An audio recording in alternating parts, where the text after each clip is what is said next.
పౌలు ఎఫెసీయులకు చెప్తాను అన్నాడు, మీరు పిలువబడిన పిలుపునకు తగినట్టుగా సాత్వికముతో నడుచుకోవాలని ఎఫెసీయులకు రాశాడు. యాకోబు మాట్లాడుతూ అసలు మీరు అయోగ్యమైన వారా కారా అన్నది సాత్వికము గలవాడే కనపరచాలన్నాడు. 3వ అధ్యాయం 13వ వచనం, మీలో జ్ఞాన వివేకములు గలవాడెవడో వాడు జ్ఞానముతో కూడిన సాత్వికము గలవాడై తన యోగ్య ప్రవర్తన వలన తన క్రియలను కనుపరచవలెను.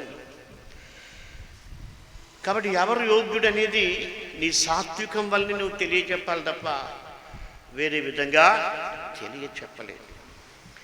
కొలస్సీలకు రాసిన అంటే ప్రతి సంఘానికి పౌలు కూడా టీచ్ చేసింది ఏంటంటే సాత్వికం గురించి టీచ్ చేశాడు. ఎందుకంటే యేసు ప్రభు దగ్గర ఆయన అది నేర్చుకున్నాడు, సంఘాలు అది నేర్చుకోవాలని ఆయన కోరుకున్నాడు.